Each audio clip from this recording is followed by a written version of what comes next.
Welcome to Snatch Talk. Oh, hello there. I'm the Velvet Snatch, and it was Props and Live Week at Drag Idol 2023 on Sunday, reputedly the most difficult challenge of the competition, as no amount of pre-planning can prepare you for the prop you get landed with, and too little preparation for the live section can see you cast adrift. The contestants had to do both, one after the other, to impress the audience and, most importantly, the judges. But who are these judges? Well, as usual, we had Northeast drag legend Ophelia Balls, the one person on Spotify still listening to Jessie J, Plastiq, the Parmo Queen herself, now well again and back in drag, Penni T, and this week we were joined by yet another sensational special guest judge, winner of Drag Idol 2020, or was it 2021? I've no idea, as I was too busy baking banana bread, binge watching Deep Space Nine, and trying not to cough myself to death at the time. But she done gone and won it, it's Frida Sapphic. And of course, it wouldn't be Idol without sellout show, comedy icon, and Boulevard hostess herself, Miss Rory.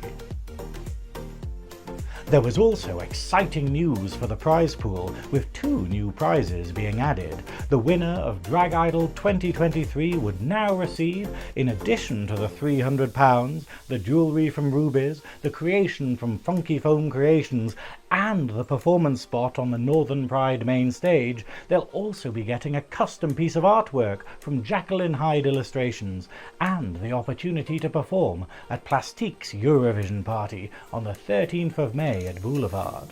Not to be confused with an actual real Boulevard show, thank you. It's just because I'm away.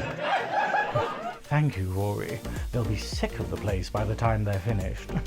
Now, before we get properly into it, I have to warn you that I did a lot of interviews this week, and there was a lot to talk about, with each performer being on the stage for 5 whole minutes. So, if you're strapped for time, then please feel free to skip ahead to get to the bits you're most interested in. I did ask on my social media whether people wanted a chunkier episode, or for me to do multiple videos. And the chunk won!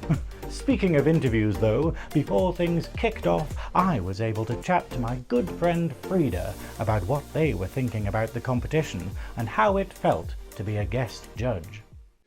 Hello, I'm here with Frida Sapphic, who's a guest judge. How are you feeling, Frida? I'm feeling good, thank you. How are you? Okay, this is is this the second year that you've been a guest judge? No, I didn't judge last year. They didn't have guest judges last year. I thought you were in the guest judge last year. Oh, right, okay. Well, that's I only did like a series about it and everything. But yeah. So how does it feel to be a guest judge for the first time this year? No, I was guest judge of BAM last year. But that's a different competition. Anyway, very, very exciting. It's a long time coming. No, I'm really, really excited because I started off as like everyone is, a super fan of Drag Idol. And sort of kind of started drag because of Drag Idol, and then I won Drag Idol. I don't talk about it. And now I'm here, judging Drag Idol. And when Chris told me, he was like, "But don't tell anyone," and I'm like, "I gotta tell everyone. That was the hardest part, really. Very, very that, yeah. So yeah, it's been exciting. So you've been here every week of the competition. You've been in every single shot I've taken of the competition because your hand is in front of every shot. But so what are you thinking of it so far? I don't know how I'm going to control myself on that judge's seat, to be honest, because my initial reaction when watching a drag show was like, but what am I thinking of it so far? I love it. It's a very weird. I mean, I say this every year. It's a very weird mix of people. Yeah. But like in a good way. Like it's not weird as in bad. Weird as in like just very interesting. Very, very like there's pretty much something for everyone still in the competition. Yeah. And you don't really get that most years. I think by the time it gets to this point in the competition, a lot of people seem to fall into doing very much similar routines to kind of get to the top. And I think the people that stand out are the ones that sort of have their own. I mean, look at Bonnie and Ben. Like Bonnie and Ben last year were doing like school disco mega mixes, and they ended up winning. So, I mean, do you think it could be the actual? I love Bonnie and Ben. No, and they're right over there. But Do you think it's the challenges that have helped towards that? Because we've had a lot of mix-up challenges this year. Oh my yes. So when I was preparing for Drag Idol, I literally looked at the previous years and saw how similar they all were and was like, I'm going to prepare numbers like as if I was in the previous year, basically. Yeah. And then I ended up trying to make them fit around my year, because still my year ended up being quite a weird shake-up of, I mean, we had Fab on a Fiver, which was... There was a pandemic happening at the time. Well, no one really talked about that, though. There was also that. So, yeah, I mean, this year, there's been... I mean, we haven't had Disney's Week. We haven't had Musicals Week. Like, it's been very, very different. And... very interesting. Very, very interesting again. But yeah, like you said, I do agree. I think having like the mix-up of challenges and sort of people don't have all that time. If you're a super fan, you can prepare, obviously. But you don't know what's coming up next now. I don't know what's coming up next because normally Live Week's semi-final. Yeah, what is it gonna be something new for the semi-final, or is it gonna be, oh, actually here's Disney Week after all, or? So all of us at Drag Castle, we all think, because we talk about like Drag Idol every single day, it's an illness at this point, and we all think there's gonna be some kind of, I mean, I hope so, there's gonna be some kind of twist next week.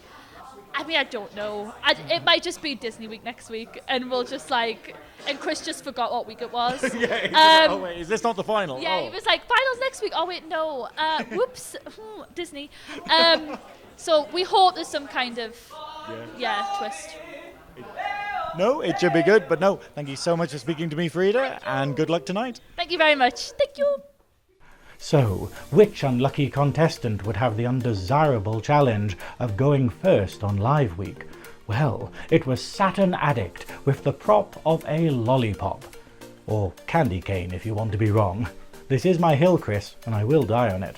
Before they went on though, I got to speak to them upstairs. I am here with the sensational non-binary sensation, Saturn Addict. How are you feeling, my dear? I'm feeling good, yeah. I'm glad with how the competitions went so far, so. You've done incredibly well. None of us are surprised. Like, I think we had it like last week where they were going like, oh, well, Saturn's not really a comedy person. And you're like, you haven't seen Saturn at Bobby's, How did you feel about that? I thought it was interesting because Plastiq obviously said it and she did say it at Bobby's. So I thought, I don't know where you've got that from, but it is what it is, and judges are there to judge at the end of the day. I knew in myself that I was like, I am silly, I'm stupid as fuck, like, it is what it, yeah. I mean, you are incredibly versatile, and it's like scary having so many competitors in this competition who are like Vick The Prick and like yourself, where you're just going, whoa, you can just do all the, you've done serious, you've done emotional, you've done comedy, like what can we expect from you tonight? First of all, I am a proud femtop, not versatile. But I think I'm excited. It's going to be a comedy. I mean, you can probably tell by how I look. And I'm excited to do it like myself this time and not with someone and tied to someone. Even though I had so much fun weighed down by some amateur, Yeah, just that Dyldo last, the one that we won in week one. No, I love Dyldo a bit. It was amazing working with that. I would love to work with that again, actually. But I'm excited to do this like silliness as myself. And how did you feel about Plastiq referring to you as like a sort of, I know, like a spokesperson for non-binary people? When I'd done that number, I obviously like wanted a certain reaction, but the magnitude of it, I was just honestly, it was insane. Like, I've had people stop us at work just when I'm out and about, like telling us they've showed that kids, like, honestly, like Penni's comment as well, about her partner, like it's really, really special to us, and it's like I never really expected myself to become a spokesperson or like wanted to be a spokesperson. It was never the goal, but to like think that could be me and that is what I'm doing and done. It's literally like amazing, like wow. Yeah. Now I have to behave if I'm you know what I mean, if I'm a role model these days, fuck's sake. Yeah, you didn't ask for this, it's been forced upon you. Disney Child starts with awful. But no, I thought it was fantastic because I think the main thing about non-binary people is that people don't understand it. So having people like you doing performances like that, which a lot of people will watch and be like, oh, I kind of get it now. I think it's really important. It's so interesting as well because it's opened up so many conversations to explain it. Just by people making maybe like slightly ignorant comments, not necessarily like malicious, and I've been like, Oh, it's weird. Like, this is opening up conversations. Like, I'm actually, like, I'll be thrust into a position where I'm, like, having to explain more because people wouldn't necessarily, like, bring it up otherwise. Yeah, that's it. It's getting the discussion going so you can educate people. Yeah, definitely. Which is just, I mean, amazing, really, isn't it? Oh, thank you so much for speaking to me, Saturn, and good luck tonight. No problem. Thank you very much. It was a different look for Saturn, from their elegant, non-binary glamour looks to their sexy Starfish Patrick look. This week we got them in bling-tastic chav chic, as Saturn took us through the nightmarish scenario of candy being banned. And I don't mean my cousin. She can't even spell cancelled, never mind be it. What am I going to do now? I've got to close my candy store. I've got to get rid of all this candy. I've got no money. I've got no prospects. What am I going to do? Unless... So, what was their solution? Well, like the bootleggers of old, Saturn was going to provide a service to those that needed it, and their phone couldn't ring fast enough. You're right, girl. I heard you're still selling sweetness. How much you doing M&M's for then? Oh yeah, I'm on. I'll do 1 for 50 or 3 for 100. Is that how we? You got the cash? Spot on, mate. Spot on. Aye, Irish. No, fuck off. I always knew Laila Saggitaria had a sweet tooth. Sadly, it wasn't long until the law caught up to them in the shape of Officer Mea T. Cleaver. After that, it was time for them to grab a mic and move on to the live, where Saturn demonstrated their flair for voice work with both their Irish and Welsh accents and some risque humour. I started having a lot of gay sex, and I was thinking, why is this reminding me of visiting my granny? I just couldn't put 2 and 2 together, and then it fucking clicked. It was the smell. She started the dirty protests in the 80s and forgot to fucking stop. It started off well, but as it went on there were a few jokes that just didn't land and a bit of blustering towards the end. But they ended strong with a gag about some local drama where Plastiq, yes, that Plastiq, had been accused of knocking someone's teeth out, and Saturn, who is famously missing a tooth, said that they forgave them. Just thought I'd suck the humour out of that one for you. Each of the judges praised Saturn for once again showing their incredible diversity, but their other critiques were mixed. Rory liked the character acting, but said that the number needed more punch. Penni loved the outfit, but felt that the live was hit and miss, while Frida thought that the live was better than the number. Finally, Plastiq apologised to Saturn for their comments last week about not seeing much of them in their team's number, before going on to say that their live was very good and full of confidence, but their prop performance was a bit one note. Personally, I did feel that their number was disjointed, both in the editing and for a contestant that has hula hooped, strutted and danced around the stage in previous numbers. In this, they were mostly standing around. Next up, it was Costa Fortune, who'd been given a litter picker as their prop, and came out in character as Chris? Yes, man behind the scenes Chris Howe was finally getting their moment under the spotlight, having to clean up the stage after messy drag performers as usual. I work all night, I work all day, I pay the bills I have to pay. Ain't it sad? But this time, they'd had enough. Well, someone tell me, when is it my turn? Don't I get a dream for myself? Starting now, it's gonna be my turn. Get off of my runway. Going on to finally live their dream of winning Drag Idol for themselves.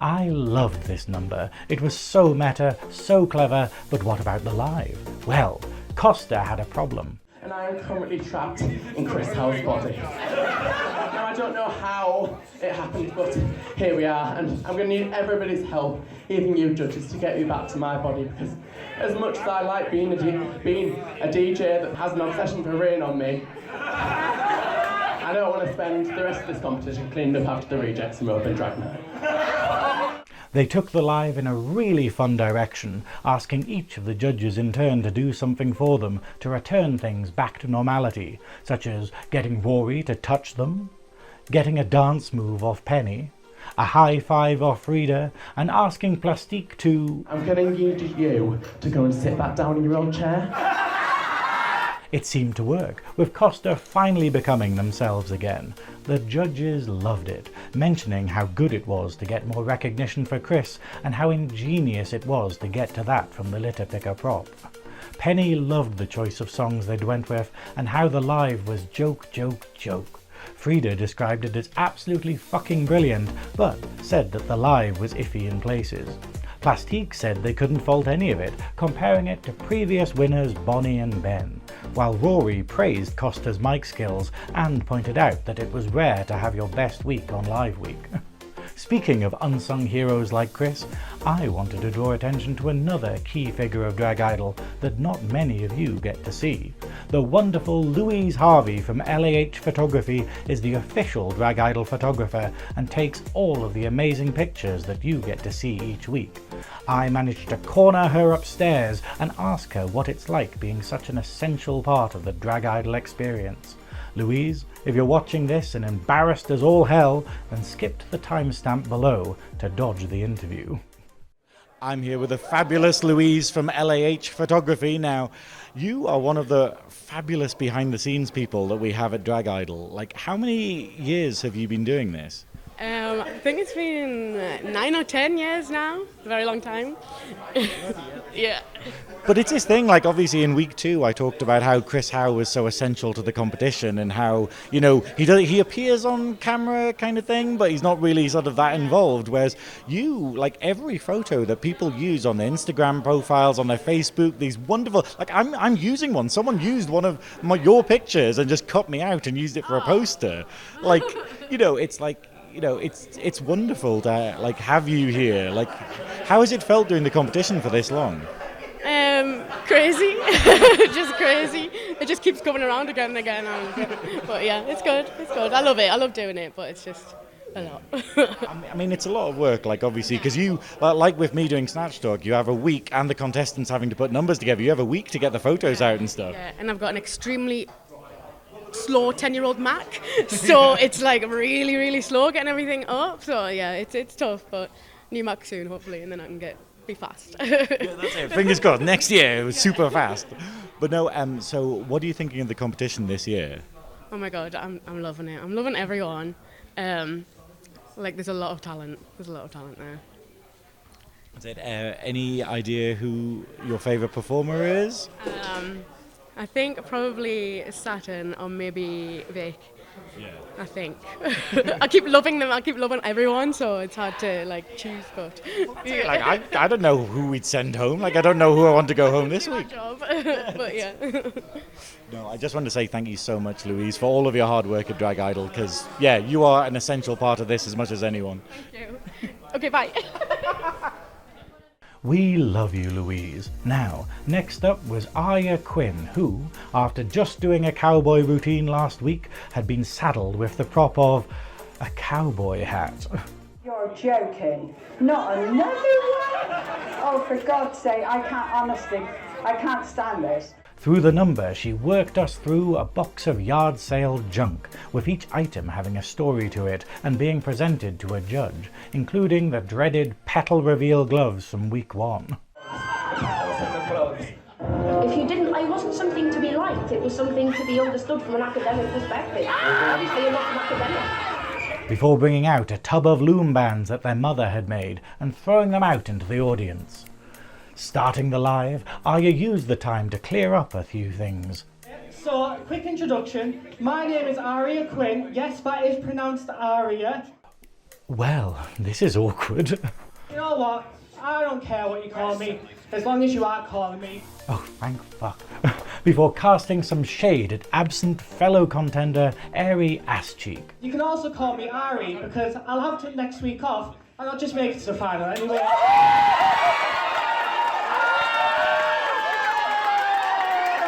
It was incredibly confident, with some further prop humour and shade thrown at Penni T. Penni has been around for so long, she's done so much and she's become hugely successful. I said that wrong. She successfully became huge. But what did Penni think of it all? Well, they described it as fucking mint, saying that they had been nervous that Arya would be going home this week, but she instead smashed it, with even Rory describing it as the best number and live of the night so far. Plastiq and Frida were equally positive, pointing out how she'd used different kinds of fat jokes for Penni, and how, for someone that is always so nervous backstage, they could come out on stage and do that performance. Can I say something really quickly? So, thank you, judges. And I'd like to say thank you to my mum for making the loom bands. But there's something I wanted to say this week, and I learnt today that there was a passing of this little girl, 16-year-old, called Casey. And honestly, she was the sweetest soul. She just absolutely loved drag. And I just wanted to dedicate what I did tonight to her. It was the turn of Dixon Stones next, and I'd been looking forward to this as, for a performer as unpredictable as Dixon, even a prop as innocuous as some white buns could be turned into a comedy calamity. Before she went on though, I finally got to chat to her backstage for a bit. I am... What are you laughing? Sorry, okay, no. I am here, yeah, but I am, or am I? We're getting philosophical already. I'm here with the sensational Dixon Stones. How are you feeling about the competition? Well, I don't know where the counter is. Like, I can't find any of the pasties anywhere. Like, where's the tongs? The tongs are in your bosom. Oh. Bosom tongs. Sorry, I'm a bit of a bimbo, not a dimbo. Yeah. How are you feeling about it? How did you feel about your prop?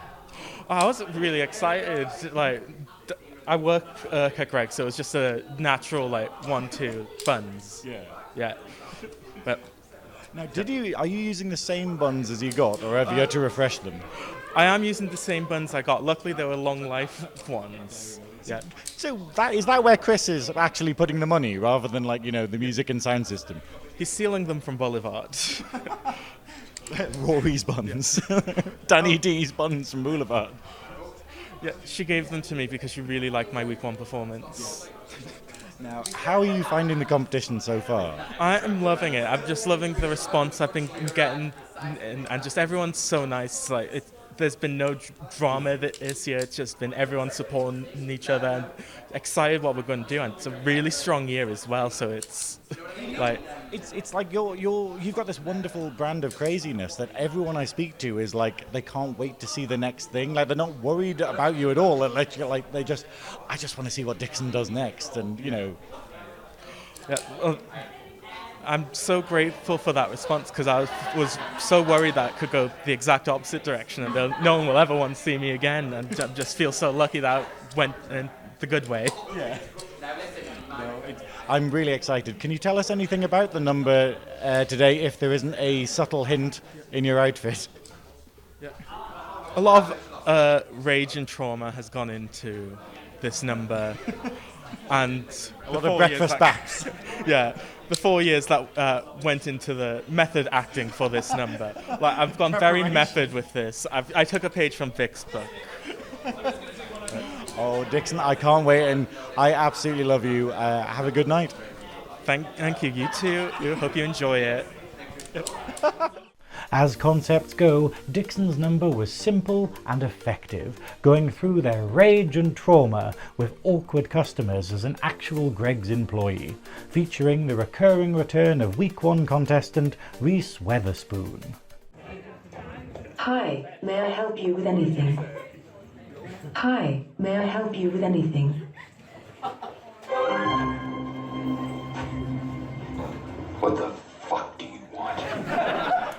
And that was it, really. It ended with them quitting their job and breaking free, but it was mostly absolute chaos, with Dixon pelting the stage, the audience, and of course Reese with bread buns. Fuck you! It definitely wasn't their best, but when we talk about comedy being subjective, I can't deny that something about this had me giggling like a child throughout. Maybe Dixon gets a free pass where other queens would get read to filth, but when the goal is entertainment, I was entertained. The live, however, was a different story. We'd been dreading something like this, as when they got their hand on the microphone, they froze. Until you've done it, you can't really comprehend how terrifying it is being out there in front of so many people and having all your jokes and pre-planning suddenly evaporate. But the drag idol audience are like no other, and Dixon's panic was met with cries and cheers of encouragement from the crowd, including myself.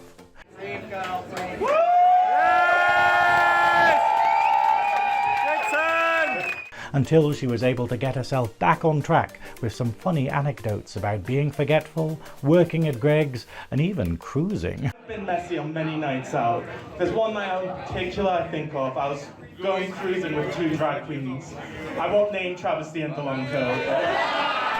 The judges were very understanding, with both Ophelia and Rory saying that they had no idea what was going on, but they didn't really care. Plastiq was there to explain the number to them though, and pointing out just how loved Dixon is by the audience. Frida criticised the editing, saying that she'd like to see them pull back a bit on the jump cuts, but saying how Dixon reminds us all that drag is fun, and too many people forget this. Cherri Bomb was next, with the unfortunate prop of a stepladder.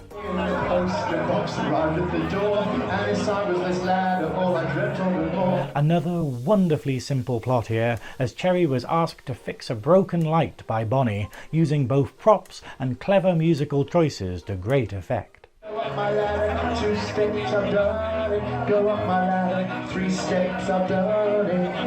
It's the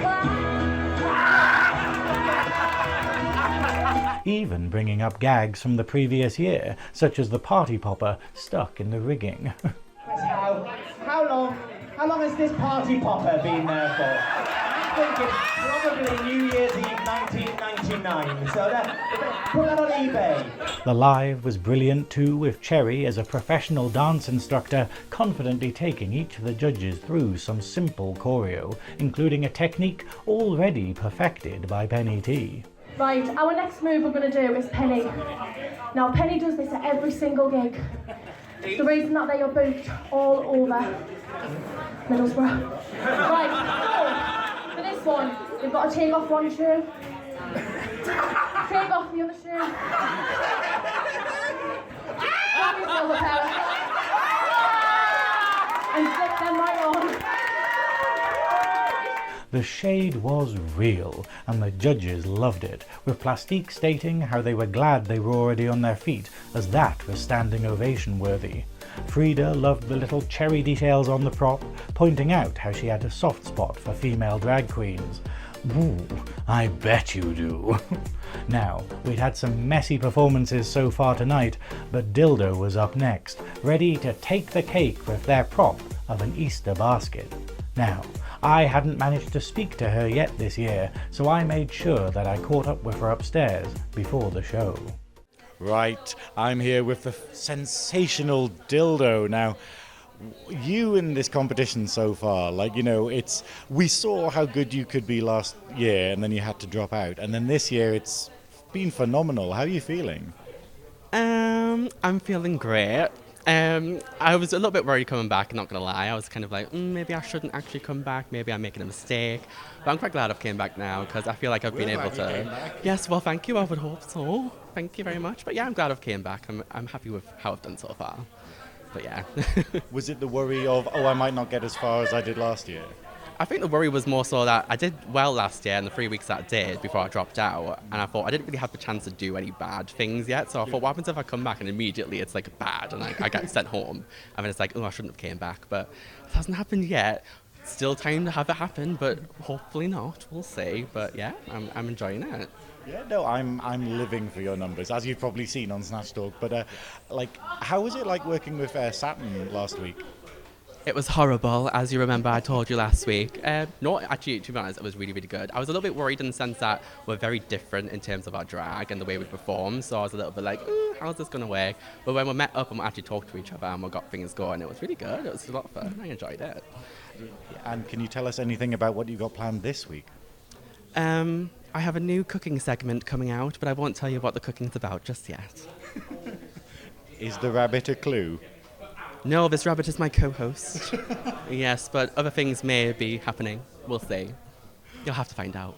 Oh, amazing. It's so good speaking to you, Dyldo, and good luck in the competition. Thank you. Bye.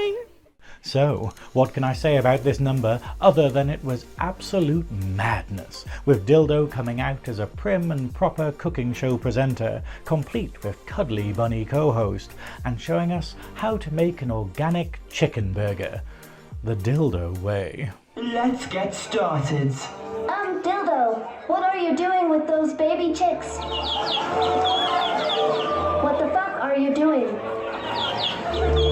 It's time to mix. Jesus Christ.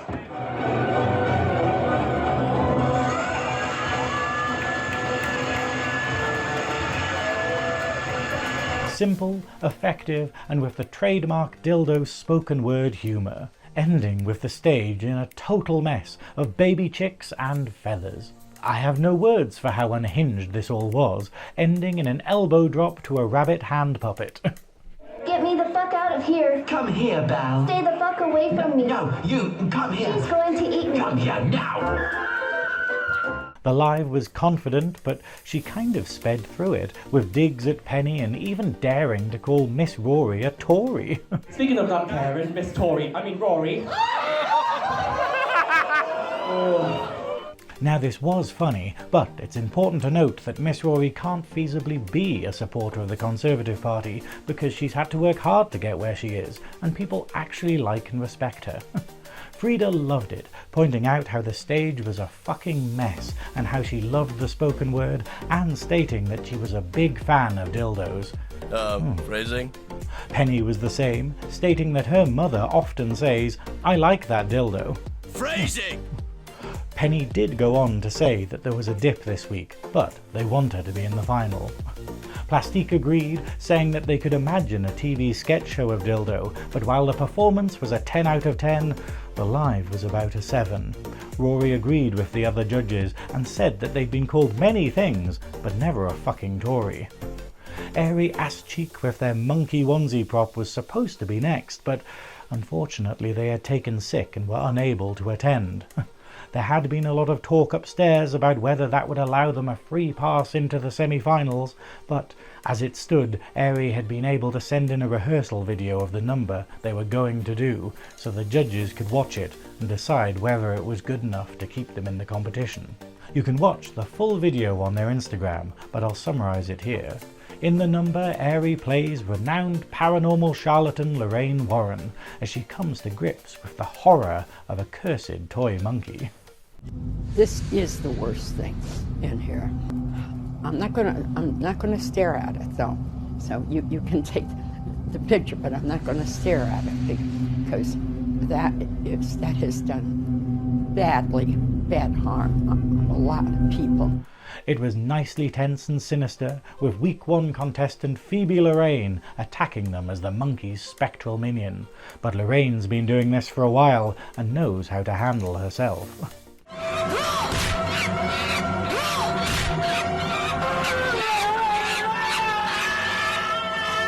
It was a nice number with no music and the spoken word sections lip-synced immaculately by Ari. My only real criticism of it was the ending, where the performers froze for a bit too long as a hefty piece of narration played. The only thing I've seen that can lie that still is a teenager while Penni T's around. She sees based on movement, you know. Our penultimate contestant, Vick The Prick, was next, with their prop of a flower garland, or a lei if you will. Somehow this had taken them to Pirates of the Caribbean, and they took to the stage in full Captain Jack Sparrow drag. As expected, the number was incredibly clever, with Vick using various props from a treasure chest to harken back to their previous week's performances, and using sound bites from the infamous Johnny Depp and Amber Heard trial to spin a narrative about the Pirates of the Caribbean star. Drinking, and I think he was using cocaine because it was like there was a jar of cocaine. Look what I got. I got a jar of dirt. I got a jar of dirt. And guess what's inside it?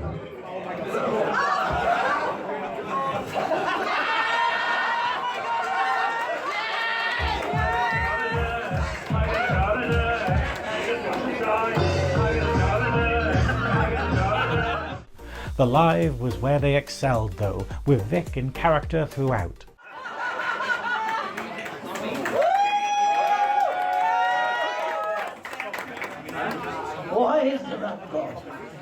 Treating the judges to a game, but where was it?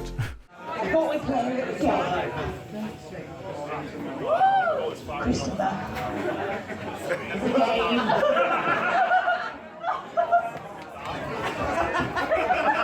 The game. Oh, Chris. The aim was to throw the lei onto the captain's member to win. It was a lot of fun, with both Rory and Penny getting a go and winning a prize before the time ran out. As is usually the case with Vic, the details were the icing on the cake, from the members' ginger accoutrements to the use of their lei prop in the actual live. The judges commented on this, asking whether it was the first time a contestant had done it. Plastiq described them as incredible, stating that they had nothing more to say except they hoped he won. However, Frida was slightly more critical, saying that the number wasn't their best and she didn't understand it, as she wasn't too familiar with the Pirates of the Caribbean films. Rory, on the other hand, had nothing but praise, stating that they didn't know the movies, but they liked it, whereas perhaps Penny put it best. You're absolutely smashing it.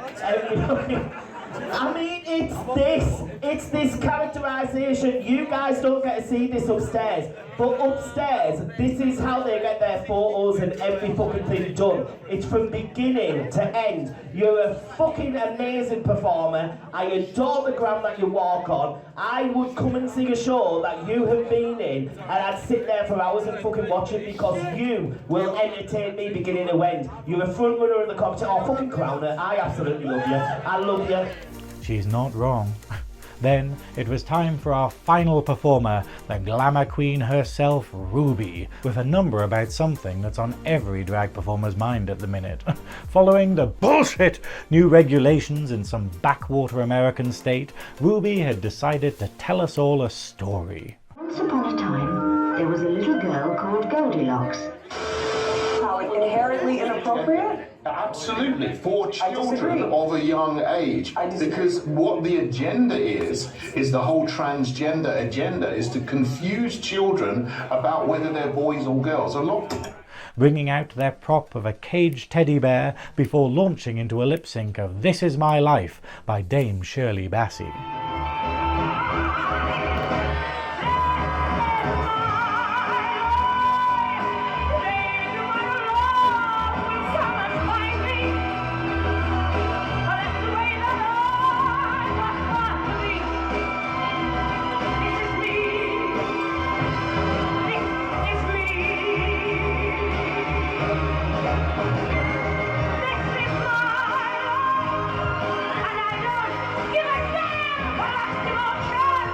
It was a very passionate performance and nearly brought a tear to my eye. I also loved how they'd used their prop metaphorically to represent them freeing themselves from the judgment of others. However, at its core, it was mostly a stand and sing, and would the judges read them on it? Before we found out, it was time for the live, where Ruby, as a seasoned hostess, confidently took the mic and reeled off joke after joke at their own and the judges' expense. Oh yeah, a lot of people don't know this. Me and Plastiq, oh, I'm gonna tell it anyway. Shh, don't worry. A lot of people don't know this. Me and Plastiq, oh, we've had some crazy nights, haven't we, my love? Don't answer. We've had some crazy nights on the drink, the drugs. We had a snowballing this week. It was only because Plastiq sneezed. I felt like a lot of it didn't land as well as it should have done though, but Ruby pressed on and got a few laughs from the crowd. It earned them a standing ovation from both Plastiq and Frida though, with each of the judges commenting on how stunning they looked and how poignant the number was. Frida going on to say that she loved that number and it ticked every box for her, declaring it her performance of the night. Rory and Penny called Ruby out on the stand and sing aspect, but said that she used it well, with Penny asking local drag legend Megan Madey, who was in the audience, whether they did Dame Shirley Bassey justice. I think though Plastiq put it best, condemning the stupid new anti-drag laws in Tennessee by pointing out that a drag queen never read a story to them and they fucked more gays than Section 28. My joke of the night right there. With that though, we were almost done. After the judges had deliberated, the contestants were called back to the stage to find out which 2 performers would not be making it through to the semi-finals. We're of course heading into spoiler territory now though, so if you've somehow managed to resist the urge to watch the full show already and really don't want to know the results, then please like, subscribe, share, squeeze, comment and go back to where you came from, damn it. Maybe paint the living room a slightly less exciting shade of magnolia and think about what the world would be like if cats had human hands. For the rest of you, here's what happened, and it's a bit of a shocker. The good news was that performance of the night went to Costa Fortune for their incredible Chris Howe number, and the best live went to Arya Quinn. But what about the rest of them though? Well, Cherri Bomb was through, Dyldo was through, Vick was through, Ruby was through, and finally, pause for dramatic effect, Dixon Stones was through, meaning that sadly we'd be losing both Saturn Addict and Ari Asschique from the competition. Honestly, I'm gutted by this, as both of them have been such strong contenders, and for Ari to be booted out when she's not even there, it's a total kicker.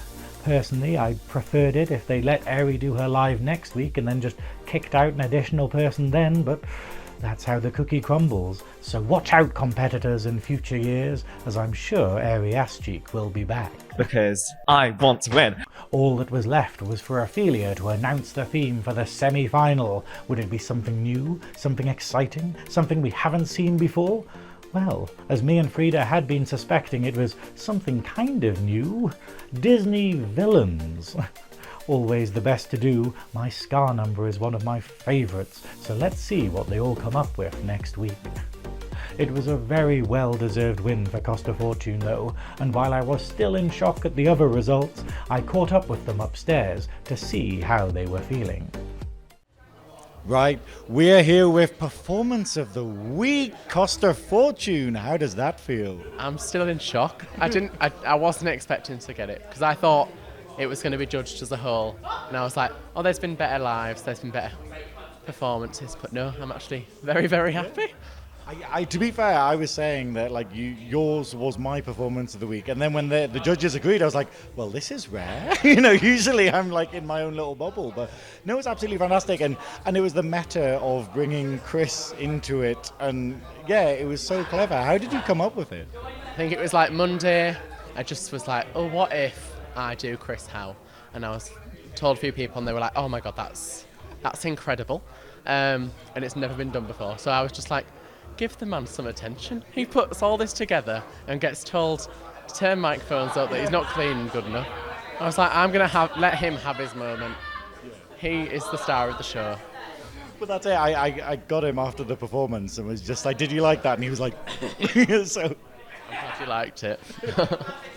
Because this is the thing, it's like, I think people sort of go like, oh, do they not judge people on looks for like Drag Idol and whatnot? Because obviously you were in like drag king sort of thing with like a bald cap and jeans and stuff like that. Like, were you worried that you might get red on it? Slightly, but I was also like, I'm Chris Howe. He wears jeans and a t-shirt. What else could I do? But no, I feel so stupid in this bald cap. No offense. But some of us have to live with it. I just feel like this is I've never stepped out of my comfort zone this much, and I'm like, I'm living for it as well. I feel stupid, but I'm living for it. No, I absolutely loved it. Right, so how are you feeling now? Obviously you can't tell me because there's people around, but are you confident for Disney Villains Week? Oh, I'll have a think. I can't do my original Disney, which was Pinocchio, because he's not a villain, but maybe in the new Disney film. Yeah. Oh. Actually, no, he does have that bit where he becomes like a bad kid for a while, doesn't he? Maybe. I'll have a think. I'll bring some villains to mind and go, where can I go with those? Yeah. How can I make those Chris Howe? What can you imagine? He's the villain because he got the sound wrong in the week. Yeah. But so, considering you went home week 1 last year, did you ever expect you would get to the semi-final? All I was aiming for was to get through week 1 this year, and then I've just continued to I don't want to be like I've continued to do really well, and I'm surprising myself every week with how well I'm doing. And I think now to get this win, it's like you fully redeemed yourself from last year. Like, that person last year is not the same Costa as I am now. Thank you so much for speaking to me, Costa, and good luck next week. Thank you. Before the night ended, though, I was able to chat to Saturn Addict again, following their shock elimination. Right, Saturn. I don't think, when we spoke earlier in the evening, I don't think any of us were expecting that result. How does it feel? It feels really shit. Has anyone got £50 to lend us? So I get paid tomorrow, so I'll give you it back then. Are we getting in character as what you had in the performance? Well, they said the characterisation was good. That's about the only thing they said was good. But they did say that was good, so I may as well play on it. And to be fair, going on first, like, that is terrifying. Like, going on first on Live Week, wow. And managing to do it without nerves, that was incredible. Thank the propranolol. So, okay. So, obviously, we all know who you are, and we know that you're absolutely fantastic. Where can people find you if they don't? Gateshead. No, I'm joking. They can find us Saturn.Addict on Instagram, Saturn Addict on Facebook, because it doesn't actually let us have the word addict in my name. Yeah. I heard that way wouldn't accept Snatch as a surname, and I'm like, I'm pretty sure someone in the world must be called Snatch somewhere. But Yeah, I mean, it sounds very... yeah, someone. A There's thing. gotta be the Dinnington Snatches or something. I'm shad by deed, Paul. You can change your name to anything as well. So, personally, that is just censorship. Yeah. Right. And plans for the future? Be famous. And hot. But I've already done that one, so... Yeah, that's it. Well, 1 out of 2 is not bad, so yeah. And you get into the 2. 1 out of 2, 3 ain't bad. As the song goes.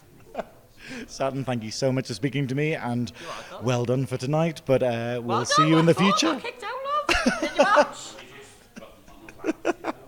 Thank you, Saturn. And finally, I want to leave you with something special. As some of you may know, former 2022 competitors Mea T, Cleaver and Laila Saggitaria have started a new podcast called Under the Brolly, and it's available everywhere you can get your podcasts. I managed to speak to the two of them to ask about the show and how they were enjoying the competition. Okay, I'm here with the... I've already used sensational, I've already used fabulous. What can I do? The above mediocre Laila Saggitaria and Mea T, Cleaver. Now, you will remember them from Snatch Talk last year and their amazing performance in Drag Idol 2022. Now, you have a new podcast out, don't you? What do you want to say about that? Do we? Yes. It's something we've been recording weekly. Oh, that's it, yeah. Hang on, is Mea just pressing like record and then just saying, putting a tenner in you? It's like a child. If you give us something to nibble on, she's quite happy. She'll just sit there and nod and occasionally give some thoughts. But no, we do have a new podcast, Under the Brolly. Trademark. No, that's great, and it's got artwork on the podcast by Jacqueline Hyde, isn't it? Did an amazing job as per usual. Amazing local artist. As soon as that. we knew that we were going to do it, we were like, there's only one person really that we want to do the artwork, so we reached out and she very kindly agreed. And the name Under the Brolly actually came from the one and only Gloria Love. Yeah. So the idea behind Under the Brolly is exactly that. We are all under the queer umbrella, regardless of whether you're a cis drag queen or a trans queen or whoever. We're all under this one umbrella, and it keeps you, the queer umbrella essentially in its essence keeps you out of the rain, the black and white, a world that wants to paint you as such in black or white. So that was the idea, the queer umbrella keeping us safe from the black and white raindrops. That's beautiful. No, I really like that. And you're on episode 4 now, aren't you? Yeah. You started just before Drag Idol, didn't you? Yeah, a little intro episode just to get, for those people that don't know us, get to know us. And then every week we are covering Drag Idol, along with Snatch Talk, obviously, which we do watch. Following your lead. Absolutely. If I need a real quick recap of Drag Idol, because if I don't remember from talking to myself for talking Mea for a good hour recording, I'd work on Snatch Talk and I'm like, gorgeous. Got it. I think that's it. It's the idea of, I love that there's so many people covering it this year, that the competition's got like so big that we've got like, you know, Frida covering it with Dragopedia, we've got you and Under the Brolly, we've got whatever shit this is, you know. Classic television. Absolutely. No, when we decided to do this, one of the first things I did was, one, reach out to you for help, because you're so well versed in these things, and obviously with your own podcast, and then Snatch Talk, I was like, there's really only one person to talk to about all of the 1,000,001 questions that I have. I love that I wasn't really able to help. I was like, hey, just spend loads of money, you know. It's like, well, it worked. We got there. Yeah. The sound quality sounds okay. When we say, it does. God, the sound, there's a noise in the studio. I mean, either my bedroom or Mia's living room. That's fair.